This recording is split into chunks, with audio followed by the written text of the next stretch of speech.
Hola amigos de Evil Metal, soy Ana. Hoy estamos con Ashton Nyte de The Awakening. Él nos va a estar platicando un poco sobre su visita a México y qué es lo que podemos esperar de él en esta tan esperada visita. Entonces, vamos a platicar con él.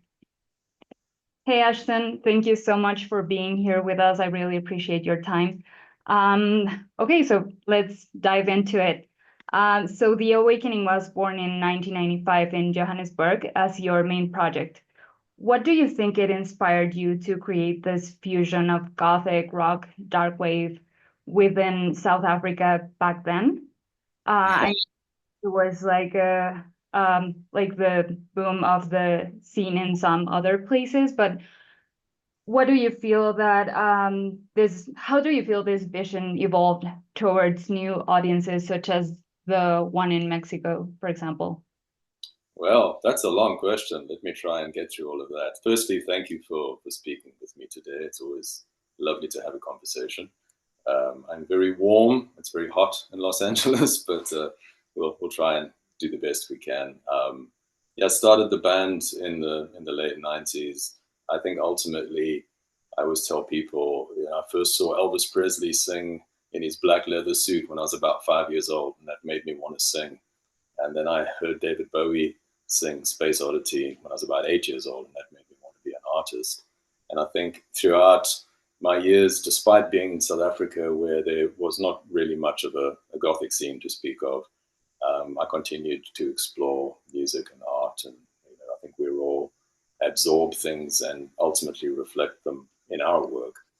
And by the time I saw a VHS copy of Bauhaus doing Shadow of Light, I thought that's a great way to present this. And it's just continued to evolve. I'm such a fan of so many different styles and art forms and types of music that it's inevitable that the sound of the band will keep growing and developing and mutating.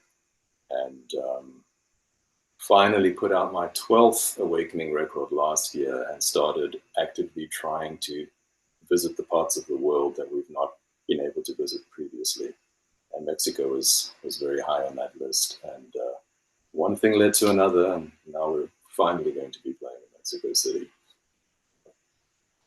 Yeah, I know that's definitely very exciting. It doesn't seem that we have like a huge dark wave scene, but actually we do have some of it, and Mexico City is like the place for it. So it's really nice to have you here. You already touch up a little bit on my next question, which is your influences.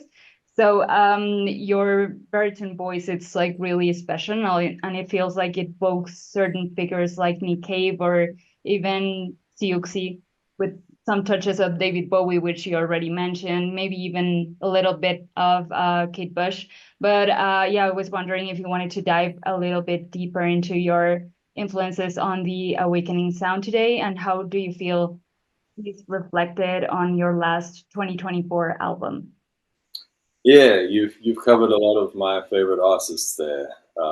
David Bowie, I always say he stands on the highest hill with the brightest torch for me. He um, everything from his artistic abilities to his way to continue to reinvent himself and to absorb from different genres and cultures and art forms. I've definitely taken a few pages from that book. And yes, I'm certainly a fan. My second favorite artist is Kate Bush. So I'm glad you mentioned her. She's to me the female David Bowie. If I were to, I mean, it's you know what I mean. They're sort of a yin and yang, male female version of my artistic ideal, I think. And love her energy. And I've always said she taught me how to be a magician. And I think I just mean that in the sense of the way the alchemy she conjures up is just something quite unlike anything else. And I find that inspiring, and to try and find new ways of ultimately connecting with people and understanding my place in the world, which is a complicated mission. Um, and maybe I've lost track of what the question was, but I think I'm sort of answering it. I haven't had my second cup of coffee yet, so I do apologize. Um, yeah, how's that? Oh, no worries. Perfect. That those are some like really impressive and amazing influences, definitely. So moving a little bit forward with your discography and achievements, within the Awakenings discography, which album do you feel like it captures the soul of the band the most? And kind of wondering if it will be a part of the show in Mexico City as well. Yeah, I mean, every artist says their latest album is their favorite album and all of that. And I think I'd say the latest album is ultimately probably my second favorite Awakening record. I think the one that captures the Awakening the best for me is probably Tales of Absolution and Absolution. It's just, I think it maintains it evokes a space and then stays there very effectively. And I think the songs are very strong, and I think that's what you aspire to do, you sort of create a space for people to either lose themselves in or find themselves in. And you don't really want anything to jolt you out of that when you find that space. And I think that album possibly does it the best. Plus, my wife took the cover photo, so I mean, there's that, and it's always going to be special to me. And yeah, we do include. We always include songs from that record. I mean, we play quite a range. We go throughout the years. There's always a focus on whatever the new record is, which obviously is the self-titled album. But 2/3 of the set goes across kind of whether it's fan favorites or our favorites or songs that seem to touch people. And songs from Tales definitely are included in that. I think that's really powerful and valuable because for other artists, it's like kind of difficult to keep like that cohesive path throughout their discography. And for you to mention this one as your second favorite, I think that's something really promising. Yeah, absolutely. And I think so much of it is this album happened very organically. I've said this before, but I just fell in love with what influenced me in the first place. I fell in love with it again. And that's also a wonderful thing to be able to do, like 12 records down the road.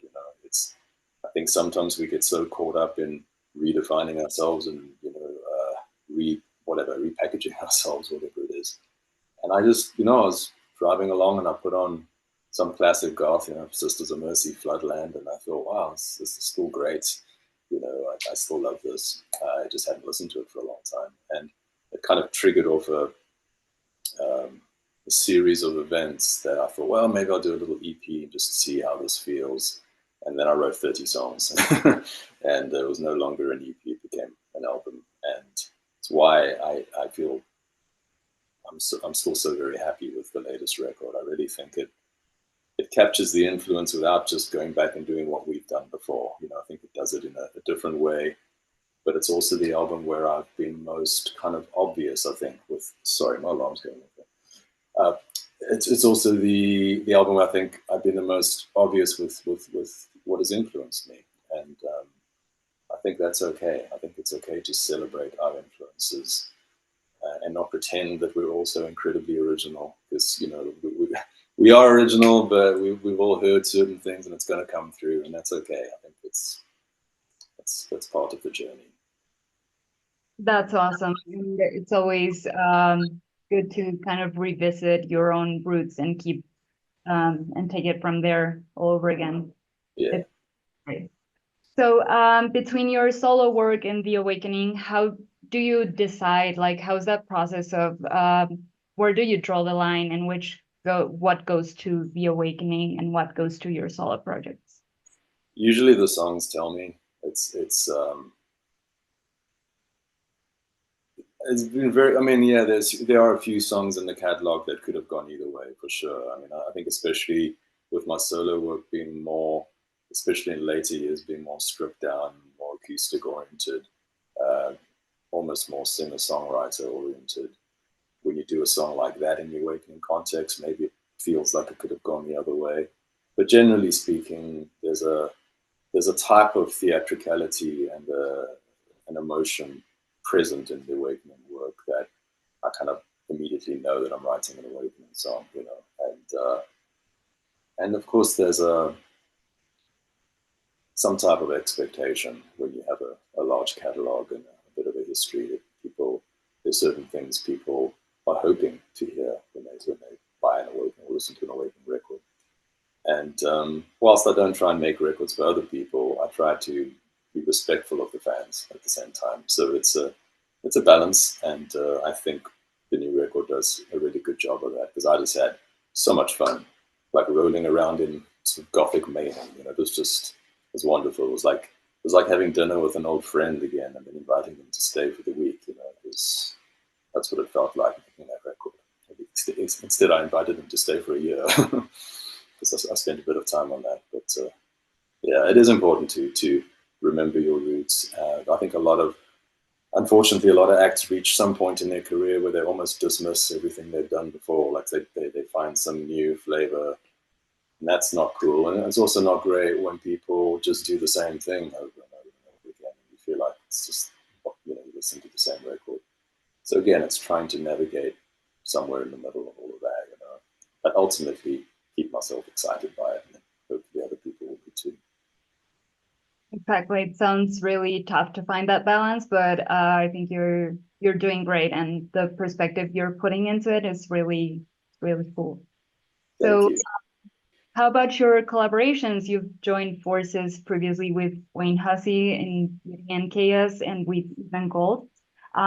What is your dream collaboration? What would you envision for the Awakening? And how do you feel they enrich your Gothic vision?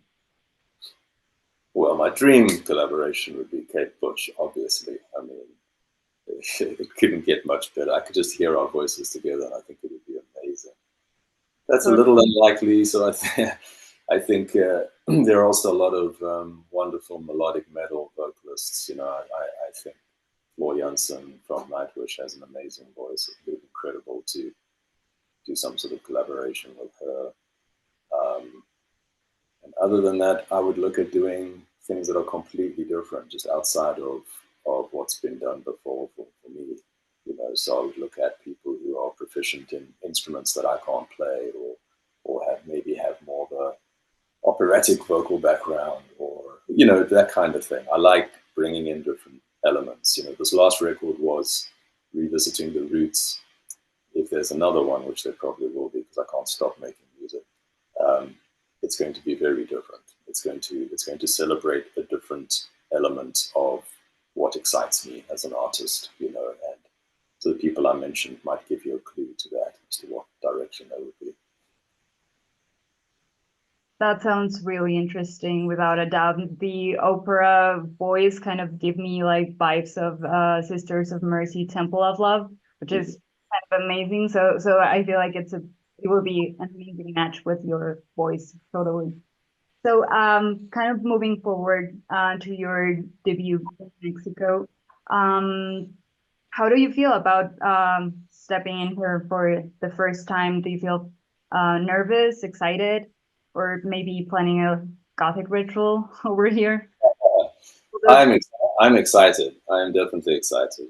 I don't really get nervous in that sense. I think the only time I get nervous with performance is if I think that the people involved don't know what they're doing. Then I get nervous, and that's not the case with this. I'm very happy with the entire team that I've been working with the people who have helped with the promotion, with putting the show together. Yeah, I'm very happy with all of that. I've never been to Mexico at all, or any part of Mexico, so that's kind of been a dream destination for me that I can now check off. So I'm excited about that. And I've heard nothing but good things about the fans in Mexico, the music lovers, and their enthusiasm for the kind of thing that I do. And of course, seeing you just have to look at your Spotify, all of that, see where the people are, and we've got a really strong following in Mexico City and have had for many years. So ultimately, I just feel very grateful that I'm able to do this, and that it's actually finally happening. After your show here in Mexico and your European dates, what's next for The Awakening? Is it like more Latin American? Are you gonna see how kind of the public behaves and how it goes, or is it a new album? Something else? It's many things because I never sleep. You see, I'm only 12 years old. I look this old because I don't sleep. Yeah, after Europe, we actually have our first South African tour in nearly a decade. Haven't been home for a long, long time, so that's wonderful, and we're announcing all the extended details of that very soon. So I can't say too much, but we have announced 2 festivals that we're headlining there. And yes, new music. I'm always writing new music. It's both in a solo capacity and in a working capacity. And in terms of Latin America, yes, the idea. This is us kind of making our introduction on Friday, but the plan is to come back and do a bigger selection of shows in bigger venues and all that kind of thing. So yeah, lots more work. We do also have some festivals that we're playing in Europe next year that are already confirmed, and some more doing a UK, like a full UK tour next year, and yeah, what else? Maybe another book. I've written 2 books. I want to write a third one, more focused just on short stories, just a collection of short stories. So something that's, you don't have to necessarily be a fan of my work to enjoy. You know, I think the 2 I've done are very much for fans of what I do. So I'm looking forward to kind of developing in that world as well. Oh, that's definitely a lot. It's great to see you so inspired. I think you're like a really inspiring person, and it's really interesting everything else that's coming up for you and The Awakening, without a doubt. Thank you. Thank you. That's great. Thank you very much for the interview. Thank you very much for unveiling the shadows of The Awakening. It was very, very interesting to hear from you. Any final words before September 26th? Honestly, I'm just grateful that we're able to do this. I keep saying that. I feel very privileged that I can share my work with people, and that people are appreciative of it. I mean, I never take it for granted. And thank you to the people of Mexico City for being so patient. And I look forward to meeting you on the 26th. That's all I can say. Thank you very much for talking to us, and best of luck. Thank you. Bye.